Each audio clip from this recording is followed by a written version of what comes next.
Greetings, everyone. This is Troy Lamel Stovall, the CEO and Executive Director for Maryland TEDCO, Maryland's venture capital firm that invests in early stage technology-based companies. And today we will have a whole lot of fun. And I'm taking several points of personal privilege today because I can. First, the backdrop you see behind me is for High Point University. My firstborn, my baby girl, my little girl, made a decision, told my wife and I last night she chose High Point. So we are just overjoyed. And so I'm being daddy. So I can't let that go. I'm always daddy. If you get to see yourself, I'm always daddy. Second is I'm showing off some of our swag. So we got these polos, we got all kinds of, and I got to call out Tammy Thomas and Cassie Haber, who I call Rap Master KCB, Casey Haber. She's my rap master. And so we got all kinds of cool swag. But the most important thing is I think many of you know, I'm an engineer by training. Met my wife who, she and I have been friends for 30 years. I've had friends who are lifelong friends through an organization called the National Society of Black Engineers, NSBE, as we love to say it.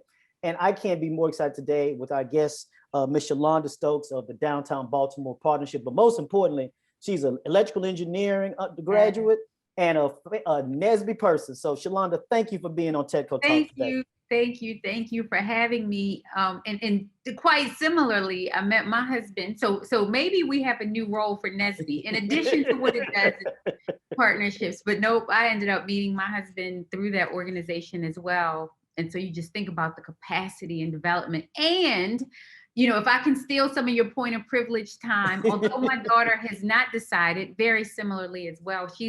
She's in between two schools right now. I think one of them close to High Point, North Carolina A&T. Yes. My daughter's choices. And then the other one a little closer to home here is Howard. So we will see. Maybe by, another week or so, I'll be able to come back. You let us know. But yeah, I love A&T. My wife is from North Carolina. And we have a ton of family there. Actually, we have one of our cousins' son is matriculating there at A&T right now, and just went over there on the Q line. Just played. Now you're pulling out some other things. This is going to be a really good one today. Excited about the organization, and I'm just wondering how I get some of that TEDCO gear as well. I mean, just throwing it out there. It looks good. I love it. We'll let Miss Tammy know. We can hook that up. Well, look, let's actually start off with, since we kind of go on this fun, let's start off with some more fun. So I'm gonna throw out some words to you. Okay. You're gonna tell me the first thing that comes to mind. So we're gonna this is scary. This engineering brain of yours, which I know is brilliant, and we're gonna deal with this. So we're gonna start off with Morgan State. The first thing comes to mind is Dr. Wilson. Yeah. I have to give him a shout out. He's doing some amazing things and converting Morgan into what's really a STEM technology hub for research. I'm excited. So in that same light, HBCUs. The best. That's what comes to mind. No, we actually, it's so funny, but we did some research around HBCUs. And one of the things that they found out for undergrad, where you had African-American students, they typically did better coming out of an HBCU. Absolutely. And part of it was just what you get, the nurturing component that you get in that to prepare you for some of what's to come. No, I couldn't agree more. I mean, that's my son was just asking me about because we're going through the journey. He's a junior, so I got to go through this journey back to back. And he, because of my daughter's decision, he's asking these questions. And he's asking about HBCUs, and I gave him almost that exact answer. So absolutely, let's do something really close to home. Electrical engineering. Oh my God, problem solving. That's what comes to mind. It's fun, even in coming into this role. Which is funny, Troy, as I was applying, they were like, an electrical engineer, like, what? Give me a problem. I can work it out with the given and all of the other things that I know we did as a baseline for forming electrical engineering, we get it done. Yeah. No, I talked about that, at how engineers, all the disciplines, within engineering folks that are engineers, we joke about other engineers and, who's the better engineer and all that stuff. But the reality of across all engineering disciplines, we're taught how to solve a problem. We're taught how to get that data, understand the problem, understand the question, and then go about the methodology, the scientific methodology of solving that problem. And so many of us are in industries that have nothing to do with engineering, but we use the training that we received. Downtown Baltimore. One of the best places to be. You think you love it now. just give us another year, 2 years, 3 years, you're not going to believe what it's become. I love it. Ravens. Number one, of course. You know what I mean? I tend to think Lamar, if you were to ask first, Lamar Jackson, I think he's done a wonderful job in helping transition our team, and just excited about where they're going. So I'm gonna end with Nesby. Come on, builders of greatness, as evidenced by you and me. No, I absolutely think as a foundational organization, Nesby is doing the right things. It helps prepare. When I left Morgan, I had 7 job offers, and I credit Nesby with being a part of that bridge to help Absolutely make that happen. No, I love it. The chant we had was a NSBE, the #1 society. I like it. I like it. Now you're gonna have me start doing some of my stepping I was doing at the Nesby event. Exactly. Well, look, to that, won't you let our listeners know a little bit about Shelonda and your journey? In particular, less talking to me, but there's another young Black woman out there that's thinking about going to engineering, or is in engineering and is struggling through it. So talk to her about the challenges or the triumphs that you've had in your journey. Like you just said, how you took that engineering career and now are leading the Downtown Partnership. Yeah, no, I appreciate that. And to anybody, especially, I can speak to the Black women who probably share my journey in many ways. For me, the engineering started with my why, right? And so Troy, a number of people don't know my why.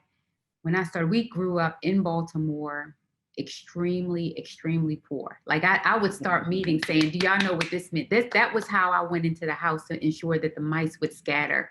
And what I knew as a part of my why is I wouldn't do, a couple things wouldn't happen. I watched my mother not eat as growing up, and say that she wasn't hungry when the real deal, right? And so that became a part of my motivation as to, I would get into a career where there was always an opportunity, right, for me to make money and have a job and all that. That became a part of the why. The other thing is I wanted to, as much as I could, create opportunities for people who look like me, right, and do some things so that it went just beyond when you talk about the legacy. So my first job at the age of 14, quite serendipitous being in this role, was cleaning. I was at the age of 14 cleaning at the Inner Harbor. But I knew I wanted to follow a career path that could offer me more. And that's what engineering did for me. And so for other women, that became my why, my motivation. But it was not easy by any stretch.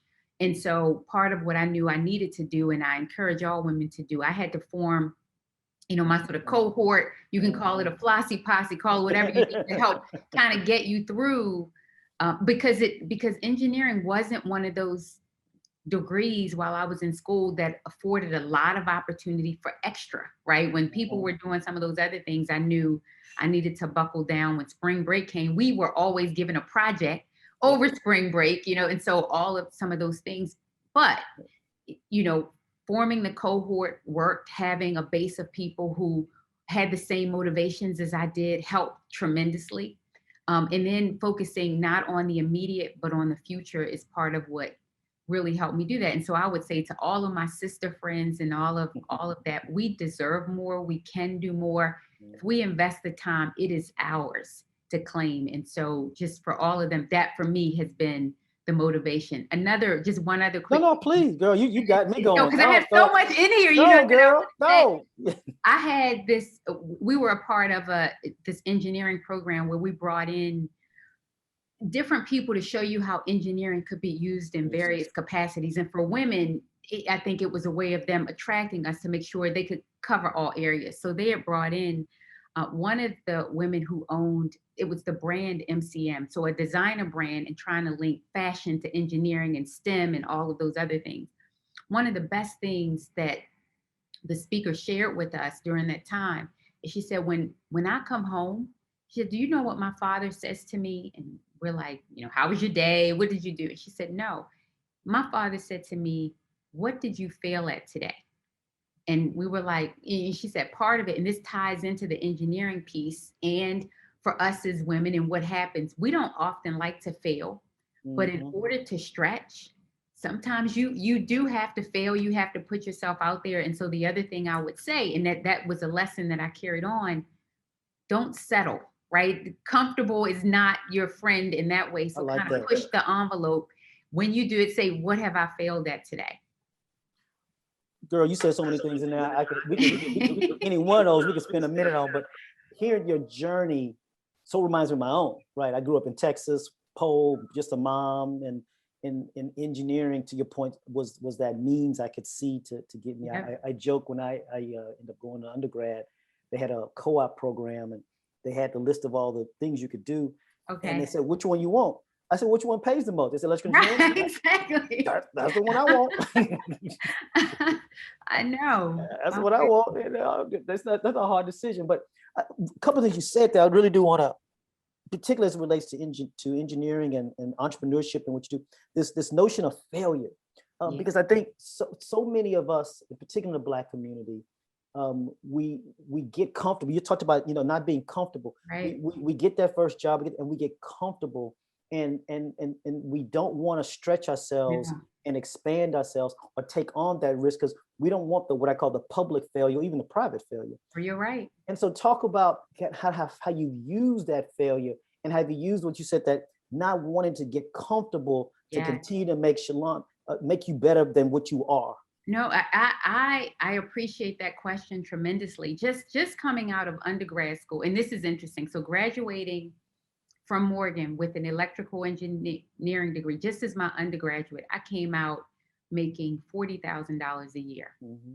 And let me tell you, Troy, at that point in time, for my family, because I'm the first in my family to have graduated right from college on my mom's side, and so everybody's cheering like, "What, 40,000?" And I thought that I was there. So you think about that comfort, and so I worked for Hewlett Packard for a couple of years. With that, within 2 years, I was making $80,000, and I had a company car. For real. At that point, it could have been like, "You're done. Like, just pack up, just stay here forever." But things continue. At that point in time for HP, although I was making about 80,000, my quota, because they were hiring at that point engineers with pizzazz to help sell and do some things, because you could understand, my quota was 10 million. So I'm generating 10 million, they paying making 80. Right. It's a big gap. It's a big gap between them two. It's a gap around what happens. And so you really start to see the worth, the value, how you start to quantify something. But it wasn't that it was a bad thing. It was a growth thing. And for me, it was never settling even at that point. Okay, so how do I start to do more? And from that, I ended up leaving there and starting my own company. Part of my thought at that point was, man, if I could make 10 million for them, even if I did 10% of that, you know what I mean? And so that was a part of the logic. And I ended up running a media company, running a media company for about 20 years, still not settling and being. And so it's always kind of pushing towards that next thing, with looking at what is that thing that's out there that you want to achieve. And ultimately, I know that what I'm doing is not just for me. It's not just for my mother or my kids or my husband or any of that. We have a legacy to build. We have a lot of time that needs to be made up. And we have an ability to connect the dots in a way that will advance everyone further. Can you be not settled? Can like I say, Shelonda, that the only thing in life that I can't get too much of is the good Lord. And I like so, it. And Go ahead, preach. And so I guess the comfort, because I've had this debate with some of my friends, is can that aggressive, always want and never being settled create challenges? That's true. I hear you. And so at some point you either have to slow it down or not do. Do you feel that? I feel where you're going, and part of it is I definitely wouldn't want it to come across as a couple things. One, not an appreciation and a thankfulness for where you are, right? Exactly. And so it's not like, it's not always about that destination and not in the journey around it. So definitely don't want to do that. But it is about, I do believe that God has given us all a purpose, right? And there are things that we have. And sometimes I think out of fear, we and don't really operate in our purpose. This job right here at Downtown Partnership, and I tell people all the time, I wasn't looking for another job. I was doing really well with my company. When I tell you this is divinely inspired. Go God girl. wanted me to be here. This is the culmination of my education, my life's experiences, my passions, Go. my ability. I came into this role at a time during COVID, the social justice, movement and all of that, and believe in partnership with my board and my team, we are in the right place right now to make a difference for our city and the region moving forward. So we're gonna come to that part, but one last thing on just your little bit of your journey, because some of our friends who are listening may not have caught your Flossy Posse, and what you mean by that. And so to help them out, and I know you'll help them out too, is that I tell my kids, you can only rise to the highest level of the lowest level of the folks you keep around you. That's absolutely true. And so help folks understand this your Flossy Posse. Right. I mean, the secrets of, no hands are, I live my life building on, drawing from mentors in all forms and fashion. So I believe that we can always learn from something, but there is a core group of friends who hold me accountable. There you go. Make me better. Those are the ones when you go to make that dumb decision, they're like, come on, you are smart. You know what I mean? That in having that group that are all striving for the same thing will continue to ensure that you stay on that path. Because all of us decide every now and then, that looks easy, that looks better, that looks, whatever. And it's, the path of least resistance is sometimes attractive.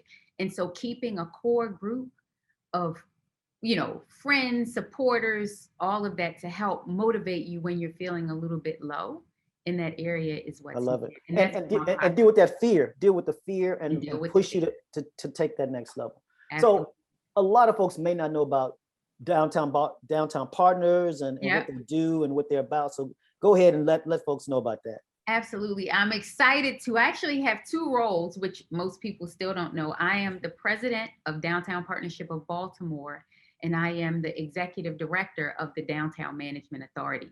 Both of those organizations work together for the betterment of downtown, but they have sort of two different geographies. So Downtown Partnership of Baltimore is really expansive of all of downtown. That is about keeping our downtown vibrant with events and marketing and initiatives that give people an opportunity to taste and feel our city. So things like the monument lighting or restaurant week or, all of those types of things. Hopefully, if people have enjoyed them, then they know Downtown Partnership has been a part of that. We are a membership organization in that right, made up of about 650 members.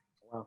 Separate from that, for the Downtown Management Authority, I have a defined geography, about 106 blocks of downtown, for which our team also is responsible for keeping downtown clean and safe and vibrant. And so we hire a number of team members from the city, some of which are second chance team members, right, in doing the right. And we work together for the betterment of downtown within those blocks. So hopefully you've seen our team members in the colorful uniforms out, sweeping or helping, guiding, and doing some things like that. And so both of those organizations together are what makes up. Outstanding. Why don't you tell somebody, folks, because Baltimore sometimes doesn't get the best national press for a variety of reasons. But someone should know about Baltimore that's not from the area, that's listening to us from another part of the country, or even right here in the DMV area, that they should know about Baltimore, particularly downtown Baltimore. Oh my God, it's so much to share, and I thank you for the opportunity to do it. We just released what's called the State of Downtown Report. And I've had 3 people come tell me, I said, you talking to Shelonda? she had a state of thing. So 3 people came to me this week and told me about your state. Are you serious? Okay, I'm quite serious. It is available. I would encourage everybody to take a look at it when they can, because part of what we did is exactly what you're asking now. It was, let's talk about how we share the good news about what downtown has and what our city has to offer. And so just like a snapshot of it and what we do, when you talk about downtown, and we did a sort of 1 mile radius, because that allows us to compare our downtown to other downtowns. There's this organization called the International Downtown Association. And so they helped us do that. But if you think about that 1 mile radius, that's actually 4% of Baltimore's total geography. Wow. But within it, you have 29% of all businesses that are in Baltimore, 35% of all city jobs. But in here, we have 26 museums, 10 playgrounds, 20 parks, 59 pieces of public art. We have 3 stadiums, 4 libraries, 11 event venues, 2 major hospitals. See, that's an engineer come out of it. Look at all the numbers on it. Right. You see all of it. But you look at, for people to come here, we location wise and asset wise, we are the start, the history, connected to everything. Quick drive here, quick drive here. And so this is just a place that we want everybody to come and explore. Well, look, the reality of what we are here in April of 2021 is we're a year into this thing called COVID, the COVID pandemic. Right. And so I guess I'm pivoting, but in that same thing, kind of understanding how COVID has impacted both Shelonda, just you as a person, as a mom, as a wife, and a person of faith, kind of how that's impacted you, and then but also you're this leader, very visible leader, how that's impacted you professionally and the partners. No, absolutely. So personally, it's COVID-19. I think I picked up that 19 pounds in the process. So it starts there. On a positive side, though, I think one of the things that COVID did for all of us is it kind of slowed us down, right? It forced you into some outdoor nature. My husband brought a bike, actually started bike riding again, and all of that. So there were some things there that happened with COVID. I think it gave me a personal appreciation for family and connectedness as people were apart. And so on a personal level, I think I was impacted that way. From a business perspective, it's very interesting, especially in the role that I have, because what you started to see was a number of businesses who had to close, right? People who were losing their jobs. For downtown in particular, there were some increased vacancies around floor level and just all of these things. And so for us, we went into sort of a mode, okay, how do you put a stopgap on that? The solutions piece that we talked about, those things are going to exist, things will happen. So it in terms of a workload, I can tell you, I have never worked as hard in my life because I'm trying to fix everything before the chasm gets too wide. We can't have too much vacancy. We can't have too much unemployment. We can't, and so what are some things that we could do as a community to show support, to rally around, to galvanize, to lock arms so that we can get through this thing together? And so what are you seeing? So let me ask a different question. We're coming out of this. See, I think we're coming. I think we all think we're going to come out of this. So what are things that you are seeing that you learned from that you think are going to hold steady as you move out of this? I think there are a couple things. One of them is, as restaurants tried to shift, right? Restaurants created outdoor spaces and dining in ways that I think people started to appreciate in other ways. So we took over some parking spaces, right? Created parklets. And so I think one of the things that you'll start to see is the slow streets movement, where maybe, in our downtowns in particular, we need to make sure that we're creating more opportunity for gathering and outside and, and all of those things. I think that's one of the things that'll stick. The other thing that has an impact, Troy, and I don't know what you guys are doing at TEDCO, but we're hearing consistently from the business community that they don't know that they're going back to a full 5 days a week for, Absolutely. I don't know if you have on real pants, but like people, you can throw on something at the top, right? Have on some pajama pants, be in your house and do Amen, girl. Exactly right. And so that's one of the things that we know will be different when we come back. I think that will stick, right? And so how do we accommodate and shift for that hybrid type of work environment for people who want to come in sometimes, but I don't have to do all of the drive in a car, go somewhere, pay for parking, like all of those things. And so we're trying to get ahead of those things to say, how do we make coming back out more attractive, coming downtown more attractive, engaging and connecting, more attainable. I call it being human again. I think you're right. There's going to be a hybrid, but we got to be human again. I'm looking forward to meeting you and I know breaking bread, and I got my cigar buddies. I ain't seen them in a minute, so I got to get to them. And so I'd be remiss. Obviously, you mentioned we're TEDCO and we're T is technology, and talk a little bit about the. I know it's there and it's emerging. I know the technology and the entrepreneurial technology kind of ecosystem that exists in Baltimore and in downtown Baltimore. I think I credit you guys tremendously with what you've been able to do to grow the base, I think some of where the focus has shifted, and I had the pleasure of serving on Mayor Scott's transition committee for business workforce and neighborhood development. But a major call out, not just in our committee, but throughout his transition piece, was around digital equity, right? And making sure that as a baseline, everybody has access to technology, because that becomes the pathway by which we can launch and our city will leap forward. So Yep. you will see, based on a lot of what you guys have started, a real focus on activating, creating high speed next, all throughout downtown. But beyond that, we want to make sure that we are attracting those types of jobs here. And what do we need to do as a city, really, for people to say, you know what, I'm interested in technology, STEM, whatever. I need to be in Baltimore to support, whether it's the medical, finance. We have it all here. And so I thank you for your leadership in that, right? Yeah, well, thank you for that. And, and one of the things I know we're aggressively looking at, to your point, is this whole fintech, this digital currency economy. I'm sure, like you, I mean, I get some Uber Eats. I mean, I might as well, just kill Uber Eats. Oh my God. Because I mean, my kids are old enough. They ordered. I don't even know what they ordered half the time. Exactly. Stuff be showing up, and so.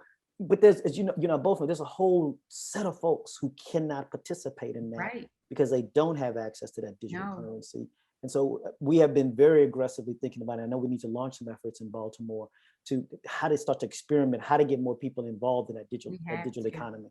We have to, but going back to your question about COVID, I do believe COVID forced many people into a more digital knowledge and space than they were. So, I'm thinking about my mother, my aunts, my family, who, if we wanted to stay connected at one point, they needed to be on Zoom or whatever technology, right? They wouldn't have had we not been forced into that. And so now they have, it gives them a comfort level for other things. But we have to make sure that's accessible for all. No question about that. No question. So, you sit, going back to kind of the beginning a little bit, you are a Black woman engineer.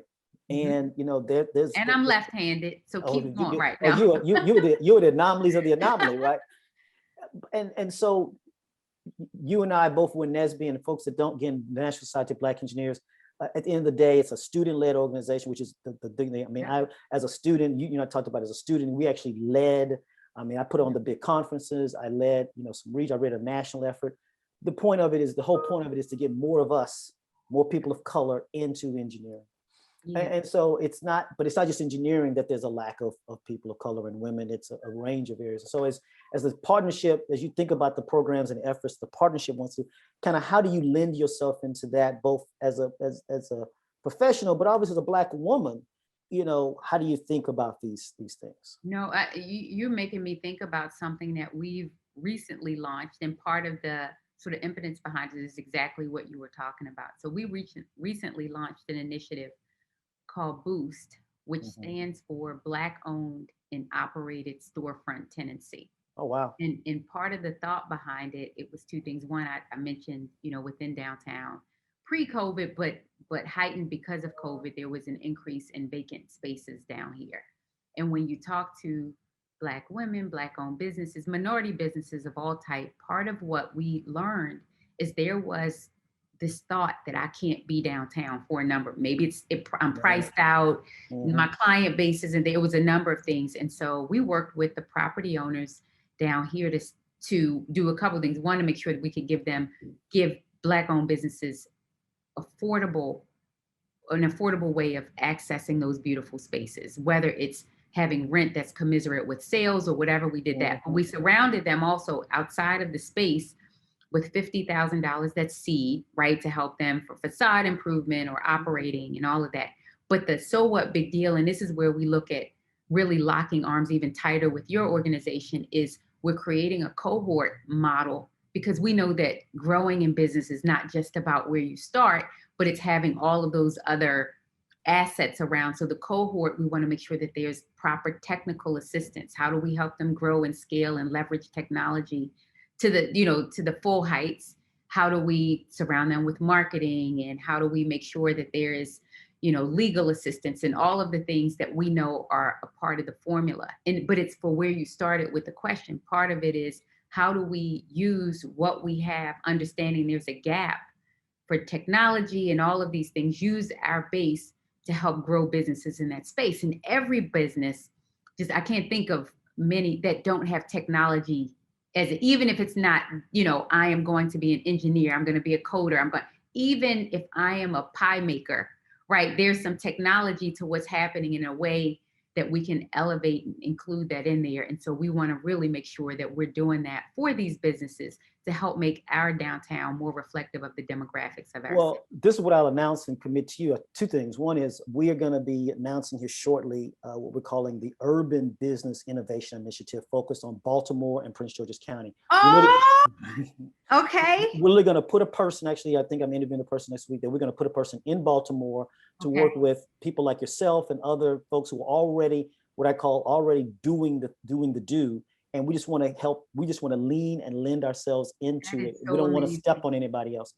But the second thing, what you just said about your boost was the example that I talk about is, what if George Jefferson, you and I figured, what if George Jefferson came back and he wanted to start a cleaning business? But George figured out a new way to clean clothes better, faster, cheaper, using some cool new technology and or to pick up or drop off the clothes in some Uber-like fashion. That differentiates him from and that then becomes something that I will tell you TEDCO wants to invest in. Or I love that. You get a restaurant that has a digital ordering and a digital inventory management system, and it's all digitized, and it differentiates and it allows for a dynamic menu as opposed to a static menu just taking a picture. It literally is a dynamic menu tied to the inventory, tied to the cooking. I'm there. Right. So those are the things that are some of the things that our UBI folks, working with folks like at Morgan, we will be introducing that. And so you got my commitment here. I'm excited about that. I'm telling you, you have said something that's big, that's needed. I can tell you, as we started working with some of the businesses to help them throughout the pandemic, the businesses that were hardest hit were the ones that did not have that technology component, right? And trying to shift in that amount of time to do that. So what you're talking about, I mean, it will save lives, save jobs. That is the future of where we need to be. So excited to be a part in any way we can. So I want to start to land the plane. Like you and I could talk. I know. Don't land a plane. We're in the no. So I got to go back to the code to just to have a little fun with it though. Is it, what's been that, we got all these streaming services. I'm paying for more streaming services. Oh my God. We cut the cord a couple of years ago, thinking we we're gonna save money, and now I know I'm spending more on all these. I got every streaming service you can have, and so I joke about what my wife has found all those 80s shows she's watching again. I didn't understand. I watched a couple of movies like 10 times. So what's that either show or a movie from the 70s, 80s, 90s that you're like, man, I don't want people to really know this, but I'm gonna go ahead because it's Troy. I'm gonna let them. It's so funny. I think I have, and it's prior to COVID, I probably couldn't tell you very many shows that I've watched, right? Because I was on super grind mode. Anytime I had a minute to do anything, I'm like, let me learn this, do this. During COVID, when I tell you Netflix became my buddy sidekick, I have watched so many series and shows because you can just watch it all. I don't have to wait for commercials to do anything. But whether it was Bridgerton, which I watched, How to Get Away with Murder, no judgment, you know what I mean? Or any of those things. It was Queen's Gambit. I can tell you so many things that I watched that I would not have. Yep. And COVID was the impetus. So now I just need to figure out how to balance it out to make sure I don't go too far on the other side. Exactly. So as I close, if kind of tying all this together, as you could do the crystal ball and look, say 4 to 5 years out, what does downtown Baltimore look like? What does Shelonda look like? What does that look like for Shelonda? And what does that look like for downtown Baltimore? It's one of the best things. Thank you for that question and a close.